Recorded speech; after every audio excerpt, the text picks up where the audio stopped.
Ok. ¿Sí? Ya, gracias. Bien, buenos días, estimados estudiantes. Un saludo a todas y todos. Vamos hoy día a conversar en esta clase sobre un aspecto que es crucial en la administración financiera y fundamentalmente las finanzas, y que afecta fundamentalmente lo cotidiano de las empresas y que tiene que ver con la administración del capital de trabajo. Hoy día, muy en moda, dado las condiciones que tiene el país, sobre todo las pequeñas empresas, debiera ser un ámbito que se debe prestar especial atención. Y por lo tanto, nos interesa ir viendo los aspectos fundamentales que conlleva la administración del capital de trabajo. Cuando hablamos de capital de trabajo, fundamentalmente lo que estamos hablando es de las partidas del activo circulante o activo corriente y las partidas del pasivo circulante o pasivo corriente. Entonces, en definitiva, nuestro propósito es, bueno, ¿cómo gestionar mejor estas partidas? ¿Cómo gestionar mejor fundamentalmente lo relacionado con los activos circulantes o activos corrientes? Donde en lo esencial vamos a tener tres grandes componentes a analizar. Uno, el efectivo y lo cercano a efectivo, como pueden ser los valores negociables. Lo otro son las cuentas por cobrar y por último también los inventarios. Entonces, ¿de qué forma le podemos sacar un mejor provecho gestionando este tipo de activos? Es evidente que eso está correlacionado también con las partidas con los cuales financiamos en el corto plazo estos activos circulantes. Entonces, veamos, ustedes van a ir viendo también algunas láminas, lo que vamos a ir analizando.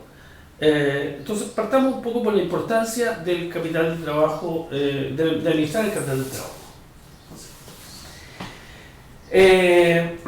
En términos de importancia, ya de alguna forma lo que hemos mencionado, el capital de trabajo, ¿cierto?, son los recursos que la firma requiere para efectos de desarrollar su actividad corriente. Por eso hacíamos hincapié, sobre todo en la situación actual, en que hay empresas, sobre todo las pequeñas empresas, que están en una situación compleja. Bueno, con mayor razón se requiere instalar la gestión fundamentalmente en estos elementos, en estos ítems de corto plazo, ¿no?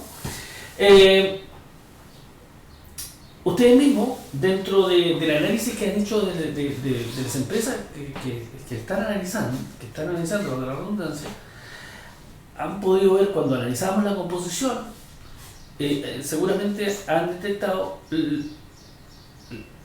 que en términos relativos los activos circulantes representan un porcentaje importante del total de activos, a veces un 45, 50% o más en algunos casos. Por lo tanto, son claramente, representan una fracción importante de todos los recursos que tienen las empresas. Entonces requiere ser manejado correctamente, porque eso genera las posibilidades de mejorar, tanto en términos de rentabilidad como también en términos de riesgo. Ahora, claramente tenemos que ser eficaces, ¿cierto?, y eficientes en términos de cómo supervisar y controlar fundamentalmente algunas cuentas que están vinculadas a componentes de rentabilidad y riesgo, como son las cuentas por cobrar y también los inventarios, ¿cierto? Entonces, ¿qué nos va a importar? ¿Cuáles son los niveles que vamos a tener en cada uno de ellos? Que no tengamos o no generemos valores excesivos, tanto en el ámbito del efectivo, tanto en el ámbito de las cuentas por cobrar como de los inventarios, que de alguna forma se representen niveles de ineficiencia, dado que eso genera claramente menores niveles de rentabilidad para la empresa. Pero también, si tenemos bajos niveles de activos circulantes, podría significar que estemos en condiciones de no cumplir con nuestras obligaciones, por ejemplo, si no tenemos efectivo suficiente, o también puede ser que no tengamos inventario para poder cumplir con las obligaciones con nuestros clientes, y por último también si tenemos bajos niveles de cuentas por cobrar, podría implicar niveles de eficiencia adecuados, pero a lo mejor nuestra política de crédito puede significar que menores niveles de venta. ¿Sí? Ahora, también depende de la etapa en que esté la empresa. Depende de la etapa que esté la empresa, en el sentido que si está en un alto creciendo, con mayor cuidado que tener con estos activos circulantes, porque su crecimiento puede ser inorgánico y eso puede afectar en definitiva el desarrollo de la entidad. ¿Ya?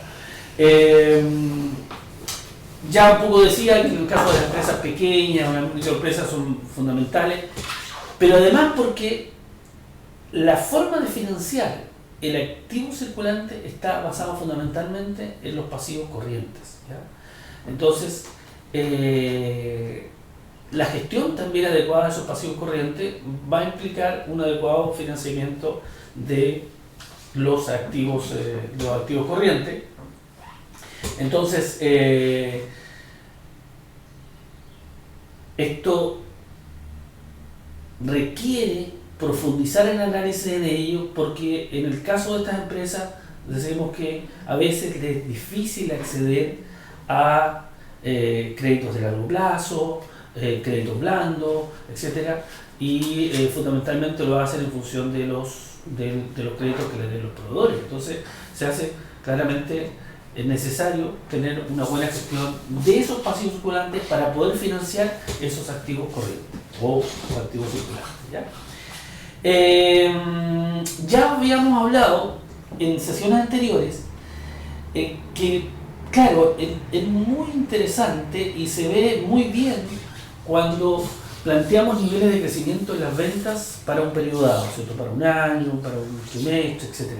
Pero ojo, también decíamos que eso conlleva pensar en que vamos a necesitar financiar ese incremento en las ventas. O sea, seguramente vamos a tener mayores niveles de inventario, seguramente vamos a tener mayores niveles de cuentas por cobrar, y por lo tanto necesitamos financiar eso. Y para eso tenemos que acceder a financiamiento externo neto, y teníamos formas de calcularlo, y por lo tanto, valga la redundancia, debemos de nuevo poner el acento en cómo gestionar mejor estos activos circulantes y también estos pasivos circulantes. Siguiendo con ese análisis, uno puede encontrar algunas necesidades de fondo, y vamos a visualizar, ustedes en su pantalla pueden analizar tres tipos de necesidades de fondo, ¿verdad? Hay ciertas necesidades de tipo estacionales, que son eventuales, que como una especie de PIC de financiamiento, que fundamentalmente se deben a niveles de actividad que se estén dando, pero que no son cotidianas. Por ejemplo, cierta estacionalidad en las ventas, situaciones de ese estilo que requieren entonces necesidades de fondo, y por lo tanto son de carácter, como dice en la letra A, necesidades estacionales de corto plazo. Pero después hay otras necesidades que son permanentes de corto plazo, ¿no? Por ejemplo, uno podría ver que vamos a tener que tener inventarios, una cierta cantidad de inventarios mínimos, por ejemplo, o siempre vamos a tener algún nivel de cuentas por cobrar, o siempre vamos a tener que tener algún nivel de efectivo o un mínimo necesario. Y por último está la necesidad permanente de largo plazo, que está reflejado en los activos de largo plazo, los activos fijos. Entonces, esas son las necesidades totales de fondo, que podemos tener necesidades que son estacionales, necesidades que si bien son de corto plazo pero permanentes, y necesidades de largo plazo también permanentes. ¿Ya? Ahora, eso lleva a que tengamos una posición, tomar alguna posición respecto de eso. Entonces, claro, uno puede jugar de acuerdo a esas necesidades de fondo y cómo atacar esa necesidad de fondo a través de básicamente tres enfoques. Un enfoque conservador, un enfoque agresivo y un enfoque más bien de tipo compensatorio. Ahora, ¿cuáles son las variables que se consideran efectivamente para tipificar este tipo de enfoques? Básicamente son dos, que son la rentabilidad y el riesgo, ¿ya? O sea, si por ejemplo en el caso de, siguiendo con esos enfoques, por ejemplo en el sistema agresivo, lo que uno puede ver es que en un sistema agresivo vamos a utilizar, vamos a tener menores fondos de carácter permanente, ¿ya? Y eso implica entonces que vamos a tener un mayor riesgo, pero eso va a ir lógicamente relacionado con una mayor rentabilidad, ¿ya? Mientras que en el caso del conservador es al revés. En el caso del conservador es al revés, en el sentido que tratamos de minimizar el riesgo, pero eso va a implicar una menor rentabilidad. Como ya hemos conversado antes, esto tiene una relación directa, el riesgo con la rentabilidad. A mayor riesgo voy a tener claramente mayor rentabilidad. Esto siempre pensado en el largo plazo.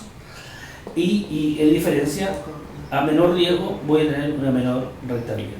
Y en el caso del compensatorio, y ahí volvemos un poco a lo que hemos analizado cuando hablábamos de las masas patrimoniales, esto está en la misma lógica. El compensatorio significa que yo estoy financiando necesidades permanentes de fondos con financiamiento permanente. Necesidades eventuales o estacionales de fondos con financiamiento de corto plazo y por lo tanto hay una cierta compensación, que sería como una especie de un sistema más equilibrado. Pero en los tres ámbitos se juega esta lógica de riesgo y rendimiento, ¿ya?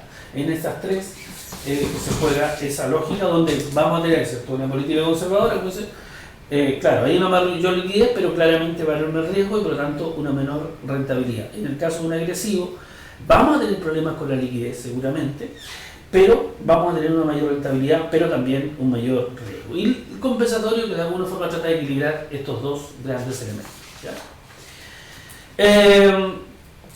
Respecto de cuestiones que ya hemos visto, debiéramos sintetizarlas entonces en esa situación. Es decir, yo puedo plantear un enfoque, una suerte de política respecto de, o guía esencial para poder gestionar el capital de trabajo, y eso significa conjugar lo que tengo invertido en activos corrientes con lo que me voy a financiar con pasivos corrientes, pero ese conjugar lleva a que tenemos que tener en cuenta qué nivel de rentabilidad queremos tener, y eso va a llevar a un nivel de riesgo, y por lo tanto, eso para decir, bueno, voy a tener una política más agresiva que implica un mayor riesgo, seguramente claramente con una mayor rentabilidad, pero ese riesgo, no olvidarse que puede implicar también sucumbir una empresa. Entonces, en ese sentido,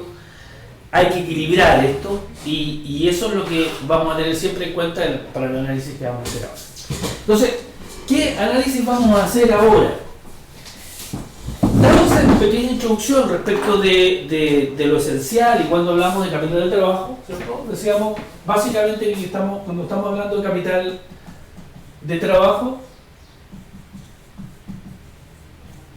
estamos hablando de gestionar los activos corrientes y por supuesto también gestionar los pasivos correctos. Ahora, ¿a qué nos vamos a abocar nosotros específicamente hoy día? Nos vamos a abocar al hecho que analizar fundamentalmente los activos corrientes. ¿Y cuáles van a ser en síntesis lo que vamos a analizar? Vamos a analizar lo relacionado con el efectivo. Vamos a analizar lo relacionado con las cuentas por cobrar. Y también vamos a analizar lo relacionado con los inventarios. ¿Y cuál es la idea? La idea es entregar herramientas que nos permitan manejar adecuadamente el efectivo, manejar las cuentas por cobrar y manejar también los inventarios. Ahora, en esas herramientas siempre vamos a estar conjugando los dos elementos que ya mencionábamos. El riesgo y la rentabilidad. ¿Ya? Ahora, eso conlleva un elemento que es la liquidez. ¿Cierto? Un elemento que es la liquidez porque sabemos que la rentabilidad también se relaciona inversamente con la liquidez. Entonces, partamos con efectivo. Partamos con el efectivo. Veamos algunas cosas. ¿Por qué vamos a ver? Sigue. Administración de efectivo. ¿Qué es lo que nos interesa a nosotros en el efectivo?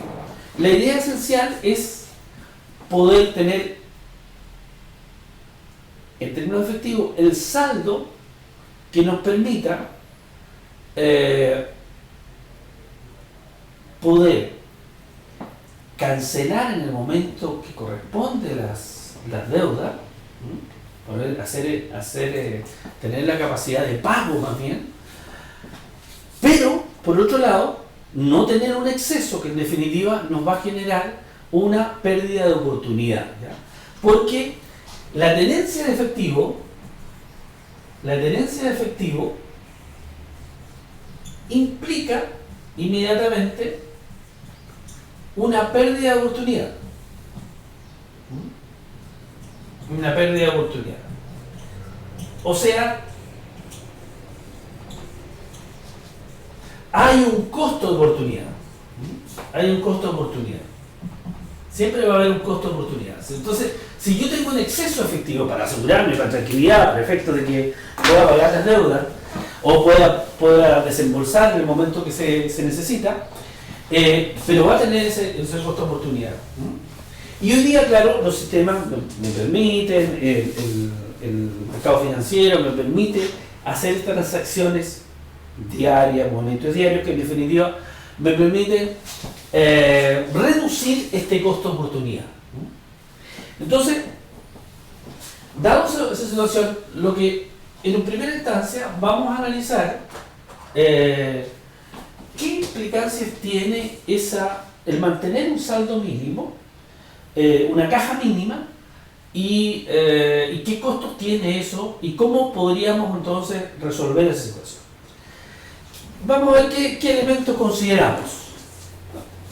Bueno, un primer elemento ya que conocemos nosotros en esta situación es considerar el ciclo de caja, ¿verdad?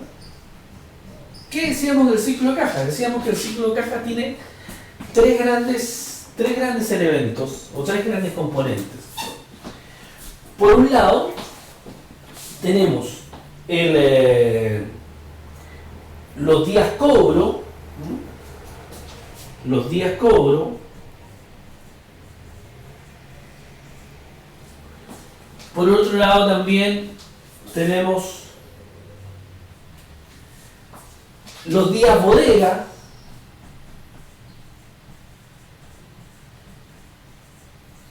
Y por otro lado también tenemos los días pago, para efecto de poder determinar ese ciclo de caja.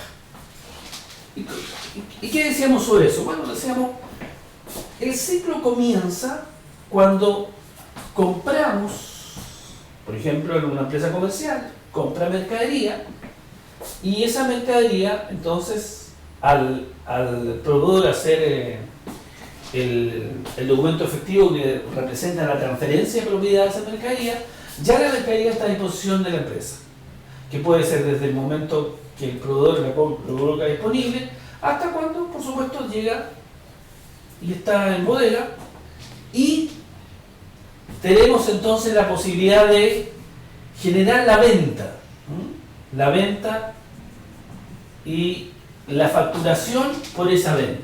Pero entonces hay un periodo en que ese producto seguramente va a estar almacenado, y eso le llamamos días bodega. Bien, pero desde que se factura esa mercadería hasta que al final llega el recurso, hasta que al final llega el recurso, a eso que tenemos ahí lo llamábamos días cobro, ¿verdad?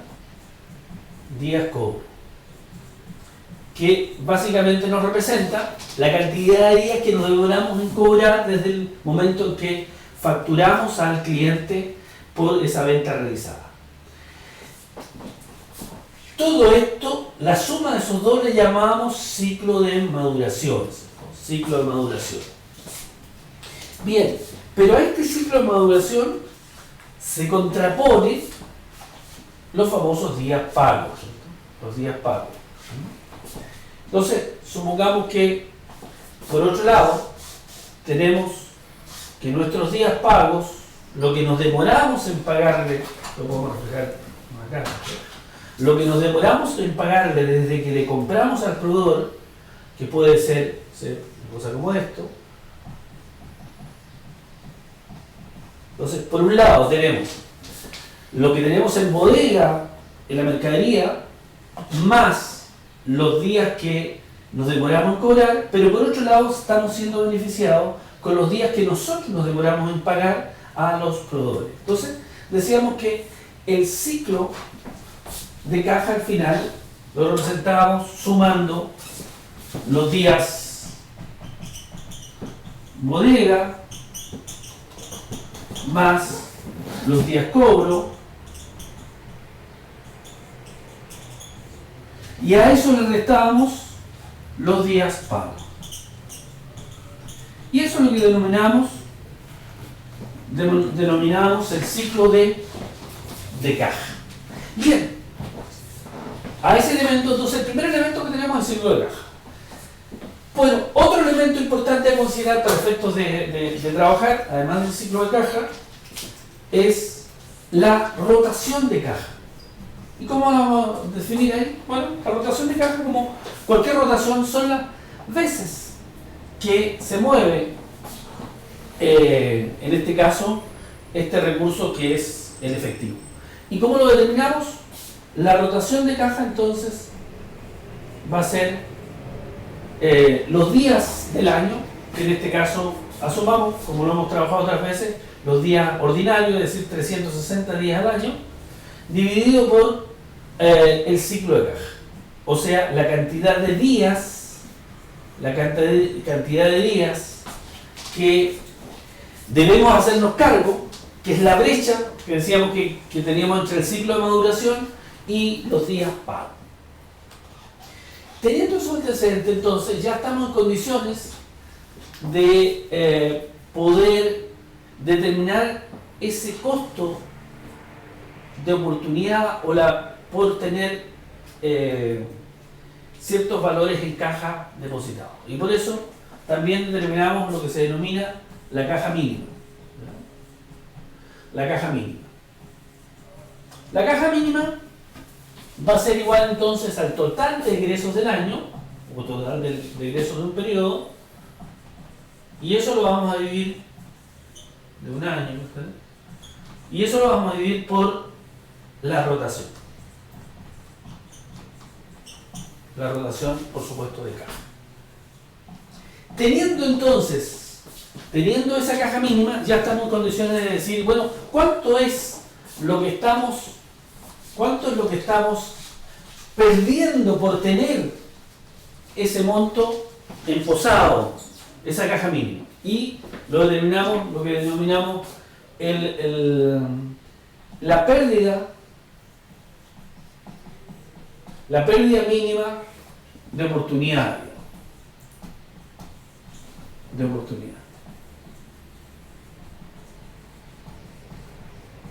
Y esto va a ser igual a la caja mínima multiplicado por el costo de oportunidad. ¿Y cuál va a ser el costo de oportunidad? Bueno, el costo de oportunidad sería en este caso, en vez de tener imposado, tenerlo invertido en algo. Y en este caso uno podría decir, por ejemplo, invertido en valores negociables, en fondos mutuos, etc. Donde si bien son tasas pequeñas las que se obtienen hoy día, pero sí representan un valor, un costo alternativo, ¿verdad?, por tener esa caja mínima. Veamos Desarrollemos entonces un ejemplo. Ahí tenemos algunas consideraciones. Algunas consideraciones a tener en cuenta. Ahí tenemos, ustedes están viendo en pantalla, algunos antecedentes que nos permiten recalcular o calcular, esta pérdida de oportunidad o pérdida mínima, ¿cierto? O sea, por tener una caja mínima, esa pérdida de oportunidad. Veamos, si tenemos que, lo primero, ¿cierto?, que tenemos que calcular se relaciona con los niveles de rotación de caja. Por supuesto, para esto sabemos que tenemos que tener la cantidad de líneas, pero necesitamos tener también el ciclo de caja. Entonces, en nuestro ejemplo, vemos que dice que los días de inventario, el periodo promedio de inventario, es decir, los días bodega, son 85. Nos dice también que los días cobro, o sea, los días que nos demoramos en cobrar a los clientes, son 70, y lo que nosotros nos demoramos en pagar a los proveedores, o sea, los días pagos, son el 35. Entonces estamos en condiciones de determinar nuestro ciclo de caja. Nuestro ciclo de caja en este caso sería 85 más 70 menos los 35, es decir, 85 menos 35, estamos hablando de 50 más 70 serían 120 días. ¿Sí? Estamos hablando de 155, también hacemos la suma, 85 más 70, estamos hablando de 155, menos los 35 serían 120 días. Eso significa entonces que la rotación, las veces que se mueve la caja en el año, estamos hablando de 3 veces, ¿verdad? 3 veces. Perfecto. Como tenemos 3 veces, vamos a poder entonces, sigamos. Ahí están los 120 días. Podemos calcular entonces, bueno, ahí se tomó por 365, pero asumamos. También asumamos que el total de ingresos para el año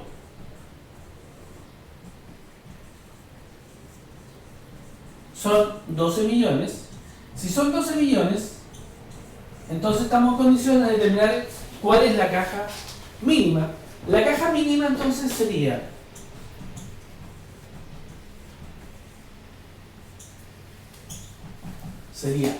el total de ingresos, 12 millones, lo vamos a dividir por la cantidad de veces que rota la caja. O sea, en términos mínimos, tenemos que nuestro valor sería de 4 millones. ¿Verdad? 4 millones. O sea, nuestra caja mínima, para poder soportar esos 12 millones que serían los desembolsos al año, en términos mínimos, dado la condición de tener esta brecha de 120 días que soportar, necesitamos tener 4 millones de pesos en mínimo, que esté rotando esos 4 millones, que estén moviéndose, pero tener ahí esos 4 millones. Tener esos 4 millones en efectivo, es decir, que aparezca en distintos periodos esos 4 millones en el efectivo, eso va a implicar que tenemos un costo alternativo que estamos asumiendo, ¿verdad? Por ejemplo, si supongamos para el caso chileno, asumamos que al año lo que reportan, no sé, por los fondos mutuos sea un 2% al año. Entonces, eso significa que, volviendo, la pérdida mínima de oportunidad que se da por tener ese valor sería los 4 millones por un 2%. Y eso, entonces estamos hablando de significa 80.000 pesos. 80.000 pesos sería, por el hecho de tener ese nivel de caja mínima, vamos a tener que estar soportando esa pérdida de oportunidad de 80.000. Ahora, eso va a depender, por supuesto, del monto de la caja mínima, pero también va a depender del costo alternativo. Aquí estamos asumiendo un 2% anual. Otro podrá decir, mire, no, yo puedo colocarlo en depósito a plazo eso y a lo mejor me reportan mucho más, etcétera. O tengo otras situaciones. Entonces, pero si hablamos en términos de valores negociables, podríamos hablar de una cifra como eso, y significa al año entonces 80.000. Bien, pero entonces, ¿cómo podemos mejorar esta situación? ¿Cómo podemos mejorar esta situación? ¿Ya? Bueno, para mejorar esto, no debemos olvidar que el problema está, esos 4 millones que aparecen ahí, se genera, el monto de los 4 millones se genera, dado esos 120 días, que es la brecha entre el ciclo de maduración y los días pagos, es decir, corresponden al ciclo de caja. ¿Ya? Al ciclo de caja. ¿Ya?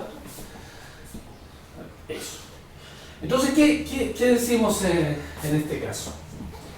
Bueno, de acuerdo a los signos, está claro que si yo soy capaz de disminuir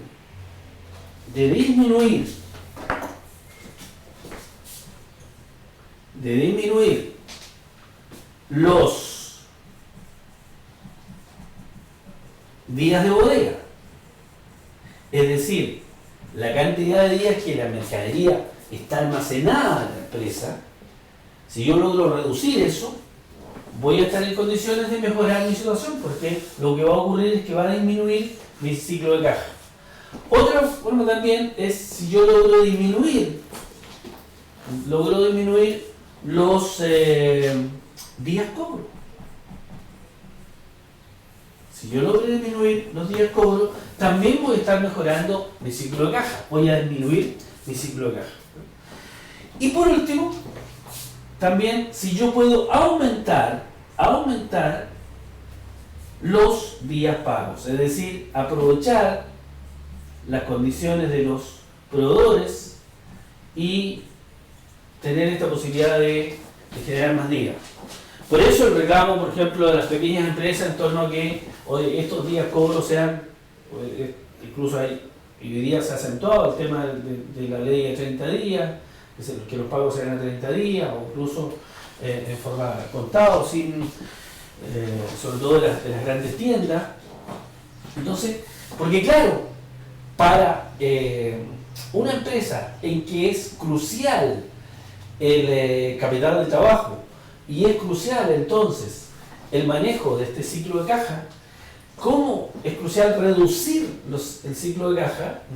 Porque, por ejemplo, si lográramos reducir nuestro ciclo de caja de 120 a 60 días, ¿qué implicancias tendría? Volvemos a hacer el cálculo. Tendríamos primero nuestra rotación, ¿cierto? Nuestra rotación de caja va a cambiar, claro, porque vamos a tener 360 partido por 60, es decir, vamos a tener que ya se mueven más veces en el año, ¿verdad? Serían 6 veces, o sea, se duplica, ¿verdad? Pasamos de 3 a 6. ¿Qué implicancias tiene entonces esto? Que la caja mínima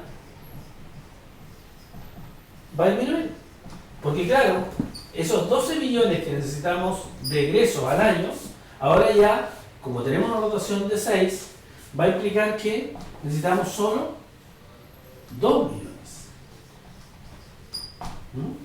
Entonces pasamos de 80.000, que era la pérdida con 4 millones, ahora, al ser 2 millones, la pérdida va a ser solo 40.000. O sea, si logramos reducir esto, inmediatamente implica, esa reducción de 120 a 60, implica disminuir también a la mitad esa pérdida de oportunidad por efecto de tener una caja mínima bastante menor, pasar de 4 millones a 2 millones de pesos. Entonces, tiene sentido cómo poner el acento en cómo mejorar esta situación, ¿ya? En cómo mejorar esta situación. Entonces, por ejemplo, en el caso de los días bodega, claro, hace sentido en ver, en definitiva, ¿puedo yo buscar algún nivel de negociación con los proveedores de tal manera que a lo mejor me entreguen en concesión los bienes? De tal manera que me facturen en el momento en que yo estoy vendiendo, o sea, un estilo justo a tiempo. O en el caso de los días cobro, a lo mejor requiere un nivel de cobranza mucho más potente, que puede tener unos costos adicionales, por cierto, pero que me pueda reducir en forma importante los días cobro, y eso generar una menor costo de oportunidad para el caso de la... Y lo mismo pasa con los días pagos, es decir, cómo yo podría, también negociando con los proveedores, que me dieran más plazo para efecto de poder solventar esta situación, ¿ya? ¿Sí? Entonces, no es menor, haciendo un análisis de efectivo, no es menor entrar a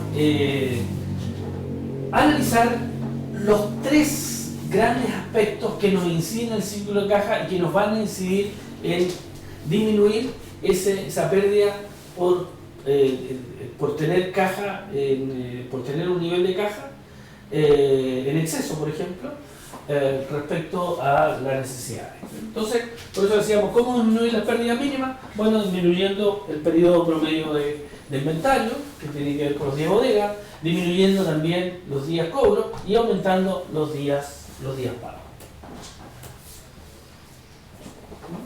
Y ahí podemos encontrar determinadas formas de ir resolviendo que lo podemos ver también en ejercicio más cotidiano. ¿Sí? ¿Sí? Bueno, vamos a dejar ahí está planteado que más o menos en resumen lo que podemos ver al disminuir los días bodega, los días cobro, aumentar los días pagos, la repercusión que teníamos en el caso de al disminuir el ciclo de caja.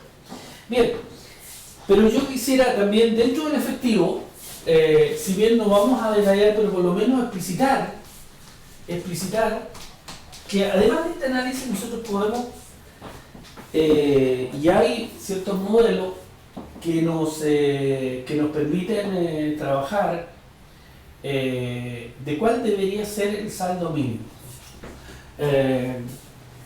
Existe, y lo vamos a ver en mayor profundidad en otra clase, el modelo Bumol, el modelo de Miller. ¿Qué es lo que apuntan estos modelos? Básicamente a poder establecer cuál debería ser el monto de caja que deberíamos tener, ¿ya? Y para eso en general los dos, y sobre todo el Bumol, y lo vamos a ver detenidamente cuando analicemos el inventario, conjuga dos tipos de costo. Dos tipos de costo. El costo de tener inventario, en este caso de tener efectivo, posado, con lo que hablábamos un poco el costo de oportunidad que tenemos, y por otro lado también el hecho que el costo de pedir o de transar una operación debemos considerar. ¿Por qué hablamos de un costo de transar? ¿Por qué? Porque cuando hablamos de que hay un costo alternativo, eso significa entonces que el mercado da la posibilidad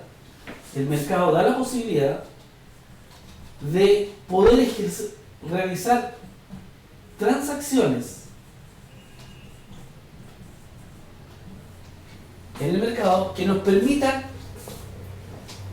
tener el efectivo cuando efectivamente lo necesitamos Y cuando no lo necesitamos, tenernos algún depósito o algún activo financiero que nos esté redituando. Entonces, normalmente ahí hablamos de los valores negociables. Entonces, hay una transacción o un intercambio entre efectivo y valores negociables. Valores negociables. Entonces, ¿qué significa eso? Que si tengo acceso de efectivo, yo podría comprar valores negociables, ¿verdad? Entonces los tendría como valores negociables y estaría ganando algo con los valores negociables. Y cuando requiero efectivo, entonces vendo valores negociables para tener el efectivo. Entonces, si yo tuviese la certeza de cuándo voy a requerir el efectivo, podría llegar a establecer, mire, yo no es... Depósito a plazo. Claro, depósito a plazo, depósito a plazo o fondos mutuos o algún tipo de valor negociable en que yo pueda colocar. Pero entonces si yo tuviese la certeza, podría tener 0 pesos en caja cuando no requiera pagar. Y cuando requiera, tener el monto que efectivamente requiero. Es evidente que eso estamos hablando de una situación utópica, porque no tenemos los niveles de certeza, pero lo importante es que existe esa posibilidad de transar, es decir, de cambiar. Cuando tenemos acceso a efectivo, cambiar los valores negociables, y cuando necesitamos efectivo, cambiar esos valores negociables a efectivo. ¿Y qué significa eso? Significa comprar y vender valores negociables. Entonces, hay un costo de transacción, un costo de pedir. Por lo tanto, cuando puede haber una suerte de comisión, o por lo menos puede haber algunos costos administrativos que estén involucrados. Entonces, que claro, en la medida que yo hago más transacciones, más veces me aumentar mi costo. Pero, por otro lado, voy a tener otro costo que tiene que ver, en la medida que yo tenga más esposado, vamos a tener costos por pérdidas de oportunidad. Entonces, más o menos en eso se mueven estos modelos, que lo vamos a ver con más detenimiento, solo para establecer que existen otros instrumentos también que nos permiten, en realidad, hacer un análisis del efectivo, ¿ya? Entonces, resumiendo respecto del efectivo. Primero, el efectivo puede representar, en algunos casos, en empresas más conservadoras, por ejemplo, puede representar un porcentaje importante del activo circulante. En empresas que tienen una posición más riesgosa, más agresiva, van a tratar siempre de tener un mínimo de caja, un mínimo, ya, perfecto. Pero siempre va a tener un sentido hacer el análisis. ¿Y qué análisis podemos hacer? Bueno, lo primero es ver cuánto implica respecto a su costo alternativo al tener ese y cómo podemos modificar la situación. Y ahí se entra a analizar el ciclo de caja. Y por último también existe modelos, como decía recién, modelos como el modelo Bumor, el modelo de Miller, que en definitiva también nos permite por lo menos aproximarnos a cuánto debería ser el saldo más a tener que haga un manejo más eficiente de este efectivo. ¿Ya? 43. Ya. Dado esto, vamos a ver ahora, por lo menos sucintamente, en algún grado, otro ítem importante dentro de los activos circulantes. Ya veíamos que el efectivo era importante, pero también las cuentas por cobrar cobran, para la redundancia, un papel fundamental. ¿Ya? También aquí en las cuentas por cobrar entran a jugar los conceptos de rentabilidad y riesgo. Las decisiones sobre las cuentas por cobrar, que son, ¿cierto?, el derecho a cobrar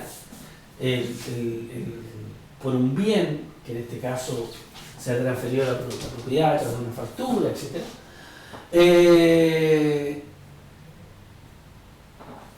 Se ven involucrados estos dos grandes elementos, ¿ya?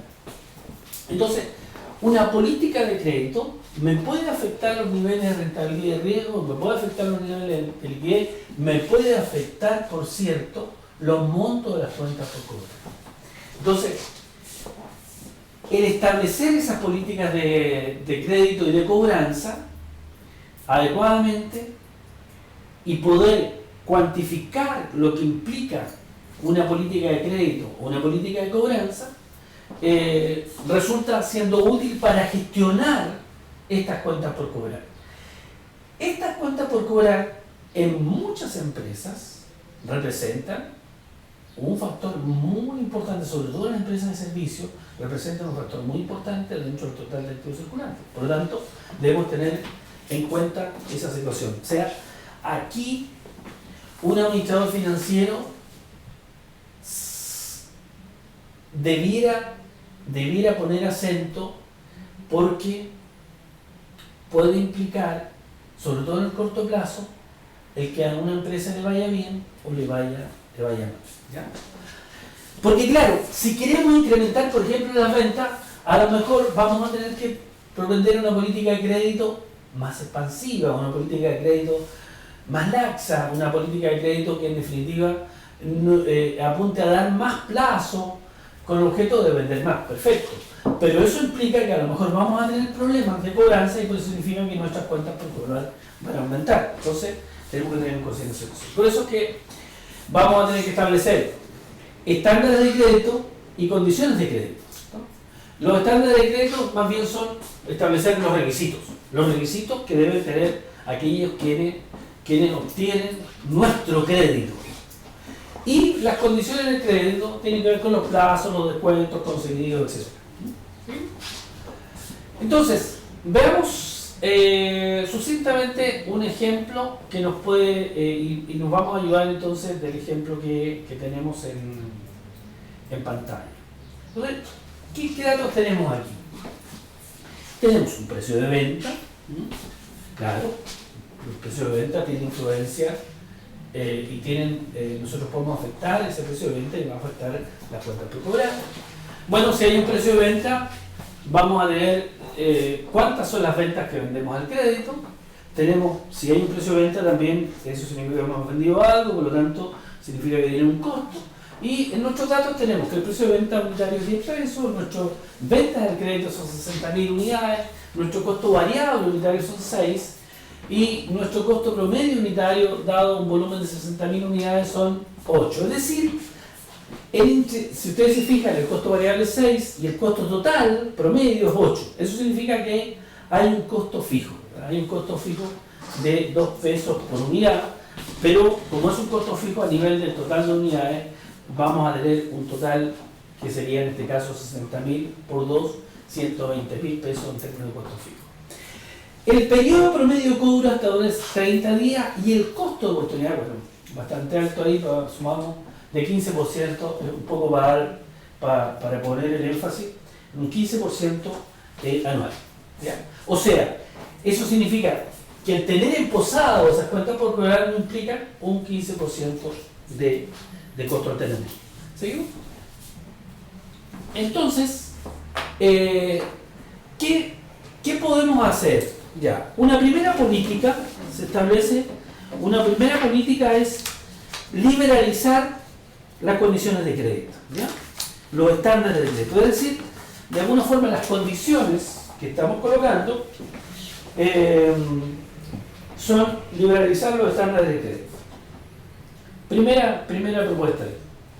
¿Cuáles son los efectos esperados? Dice, bueno, lo que puede ocurrir es que las ventas aumenten un 15%, es decir, las ventas que eran 60.000 unidades ya no van a ser 60.000, sino que van a incrementarse en un 15%. Pero, dado que liberalizamos los estándares de crédito, va a ocurrir un aumento del periodo promedio de cobro que antes era de 30 días, va a subir a 45 días. Entonces, la pregunta es si conviene esta estrategia o no. Bueno, veamos, lo primero que vamos a analizar. Lo que debemos hacer, ¿pasamos al siguiente? Lo que debemos hacer es lo siguiente. Tenemos que establecer para este análisis los beneficios y costos. Los beneficios y costos que implica, ¿ya? Esta medida. Los beneficios y costos de liberalizar, de la estrategia que estamos subiendo, que es liberalizar los estándares de crédito. Lo primero, veamos un efecto positivo, un beneficio. ¿Mm? Bueno, si aumentaron las ventas, si van a aumentar las ventas en un 15%, entonces significa que nuestra utilidad va a aumentar. Si vemos la situación actual, veamos la situación actual, de acuerdo a los datos, teníamos un precio de 10 pesos, ¿verdad? Entonces nuestras ventas eran 10 pesos por 60.000. Por lo tanto, el valor de venta actual son 600.000. Nuestros costos variables. Los costos variables eran 6 pesos, también por nuestros 60.000. Tendríamos entonces que restar estos 360.000. Por otro lado, ya dije anteriormente que nos decía que el costo promedio por unidad era de 8 pesos. Por lo tanto, había una diferencia de 2 pesos al nivel de 60.000. Entonces, eso implica que hay, vamos a colocar aquí nuestro, si vamos a cambiar un poquito aquí, vamos a decir, ¿cierto? La diferencia entre esto, margen de contribución, ya lo hemos visto, margen de contribución, la diferencia entonces serían 240, nuestro margen de contribución, y a eso le vamos a restar entonces los costos fijos.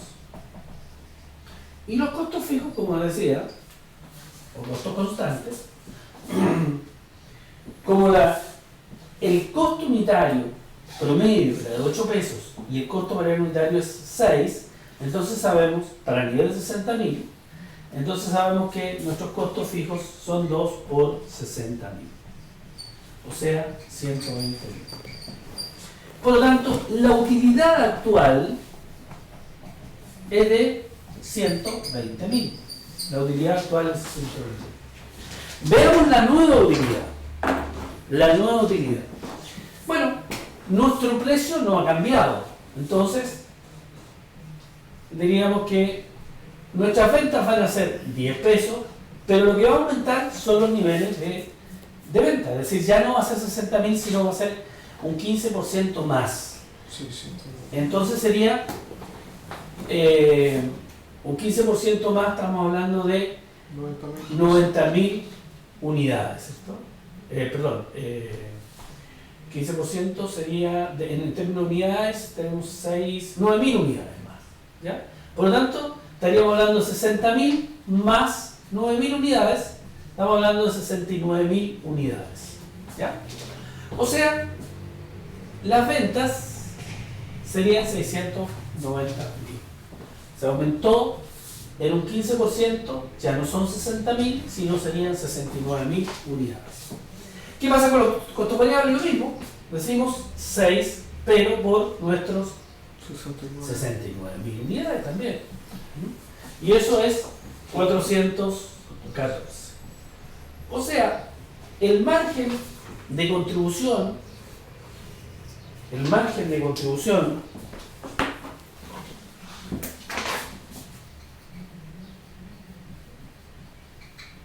que es la diferencia,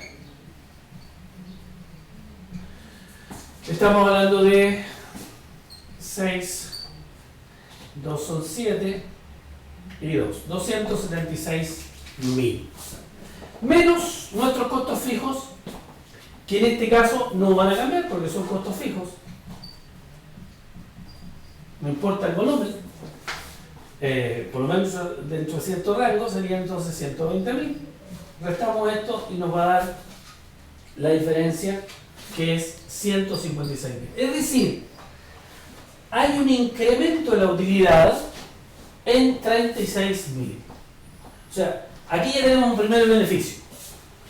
Dado esa política expansiva o de menor restricción en los requisitos para vender, hemos logrado una utilidad adicional de 36.000. ¿Ya? Entonces, primer efecto positivo. ¿Y los gastos de cobranza no aumentarían? Claro, es que ese es un primer elemento. Después vamos a ir viendo los negativos. ¿Ya? Entonces, vamos a colocar acá arriba ya ese resumen ahí. Entonces tendríamos un efecto positivo que sería el aumento de la utilidad. Y eso es 36.000. Un elemento positivo. Sí. Bien, pero también hay efectos negativos. ¿Cuáles son los efectos negativos que tenemos? Bueno, decía ahí que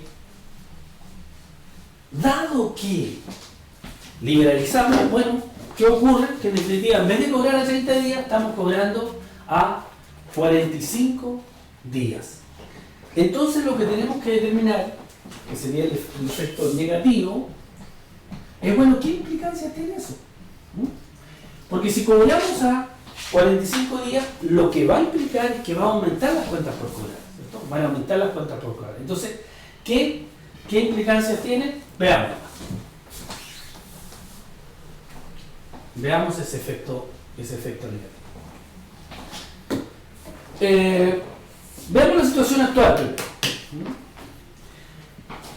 Si ustedes se fijan en los datos, teníamos el periodo promedio de cobro, o sea, los días cobro eran 30 días. Los días cobro en la situación actual. ¿Ya? Días cobro, 30 días. Eso implica entonces, si tomamos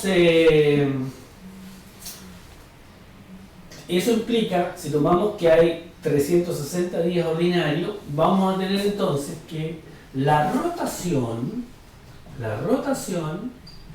de cuentas por cobrar va a ser 360 partido por 30, es decir, 12 veces. En el año se mueve 12 veces, ¿ya? O sea, eso significa que las cuentas por cobrar, actuales serían las cuentas por cobrar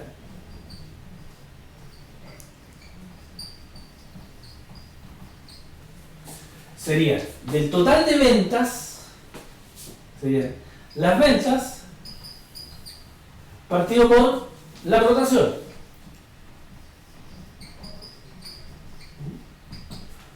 O sea, la venta de la situación actual son 600.000 dividido por 12, es decir, en términos de cuentas por cobrar vamos a tener 50.000. ¿Ya? 50. ¿Qué pasa en la situación propuesta? En la situación propuesta. Bueno, ya el periodo, los días cobro, son 45. Eso implica que me ha cambiado la rotación, es decir, ya tengo 360, la rotación, vamos a volver acá, la rotación va a ser 360 dividido por 45, es decir, ya va a ser 8 veces, ¿verdad? Menor rotación. Y si tenemos menor rotación, entonces las cuentas por cobrar nuevas,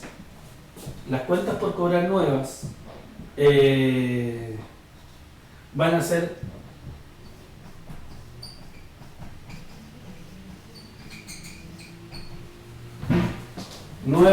serían lo siguiente.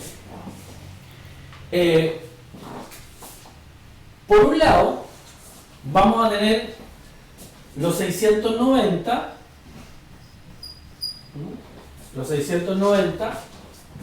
dividido por los 8. Es decir, las nuevas cuentas por cobrar serían 86,250. Esto no está establecido. Pues las nuevas ventas serían 690.000 dividido por 8. Vamos a tener 86.000. Entonces, se incrementaron las en 86.250.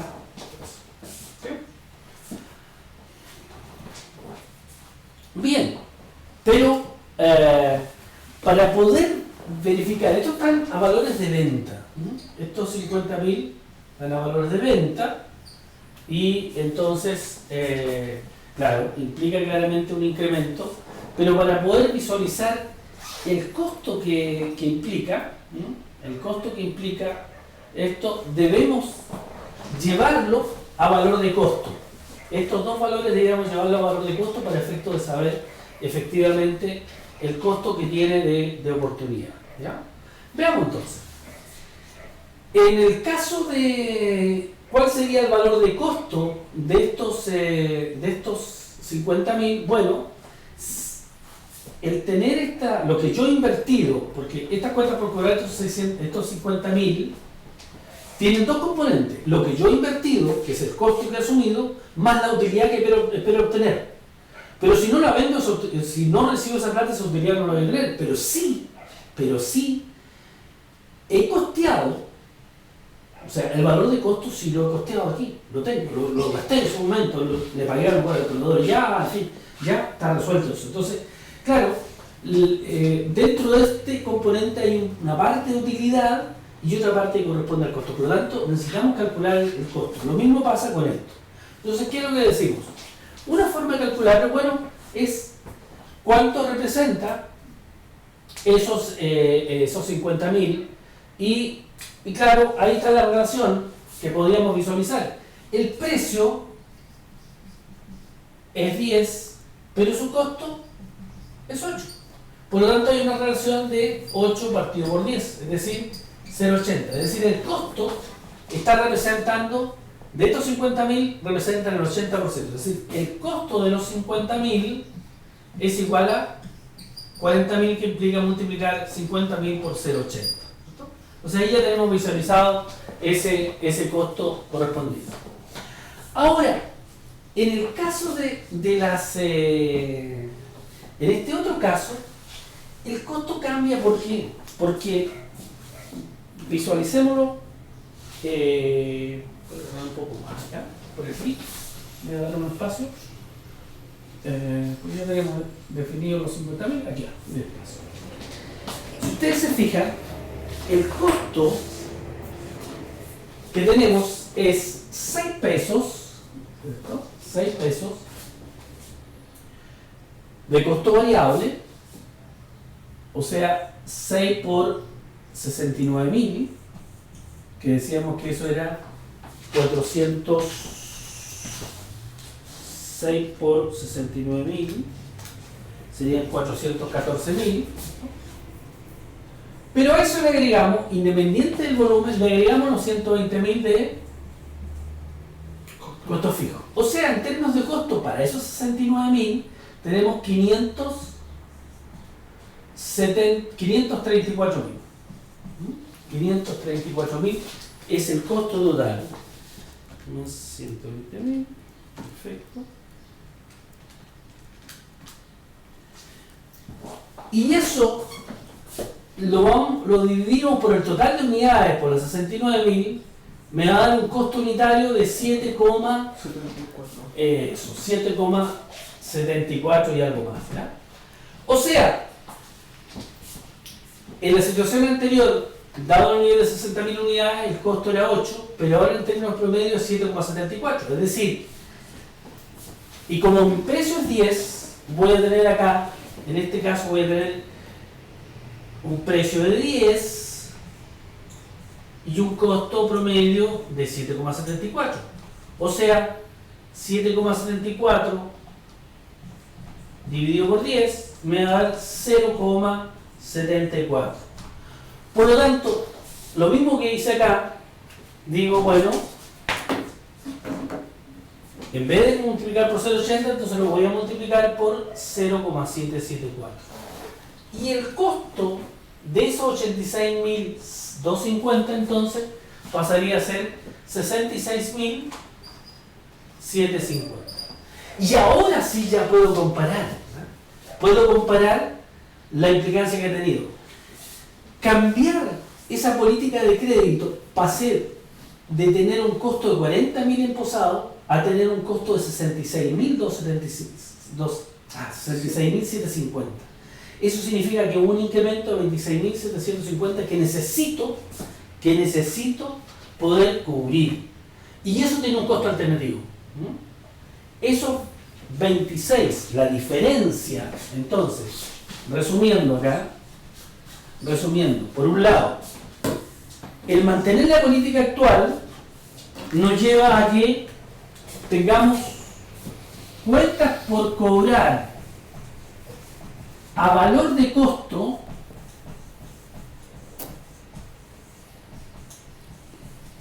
de 40.000. Al cambiar la política,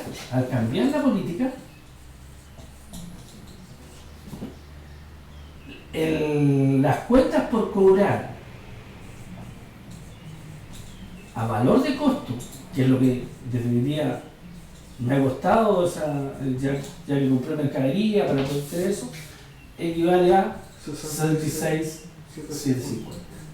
Bien, este diferencial, que sería 26.750, tiene un costo alternativo. Y ese costo alternativo nos dicen los antecedentes que son un 15%. Por lo tanto, por haber incrementado las cuentas por cobrar en 26.750, tengo un costo de oportunidad de 0.15, es decir, hay un efecto negativo de 4.013. Un efecto negativo de 4.013. ¿Ya?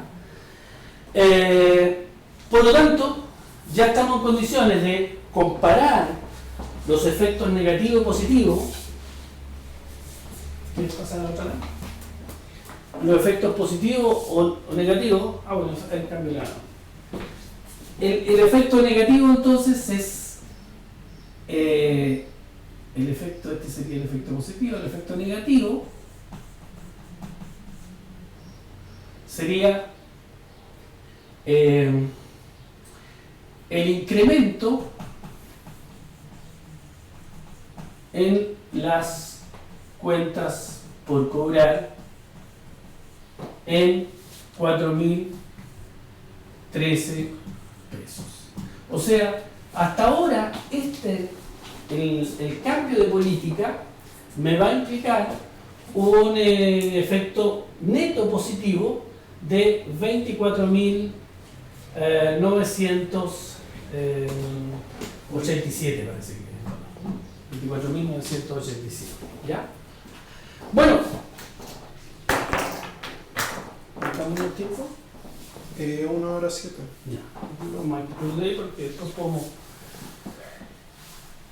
Entonces, cada estrategia en la lámina siguiente va a aparecer otra estrategia posible para poder comparar, pero en definitiva el análisis, si bien puede ser más complejo porque puede tener incidencias en distintos ámbitos, pero en suma, cada vez que nosotros establecemos una estrategia relacionada o que afecte las cuentas por cobrar, lo que debemos analizar los efectos positivos o negativos que tiene, para efecto de definir si me conviene o no conviene. Si yo comparara esta estrategia que he asumido con la estrategia actual, por supuesto que me convendría porque estaría incrementando en 24.987 los ingresos, ¿verdad?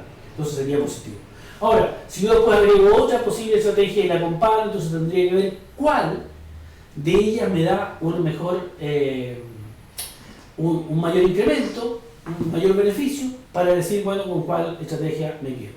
Y en las láminas que tienen a disposición ustedes en Platea, además, aparece el desarrollo, bueno, tomando en cuenta otra política como descuentos por pronto pago y qué implicancias tiene eso, y ahí hay ciertos efectos esperados. La política más bien dice, supongamos que la empresa anterior ofrece un descuento del 2% por pago anterioridad al día 10 después de la compra, es decir, y ahí aparece un efecto. El 60% de las ventas serán con descuento, es decir, ya implica, tenemos que calcular qué implica ese descuento.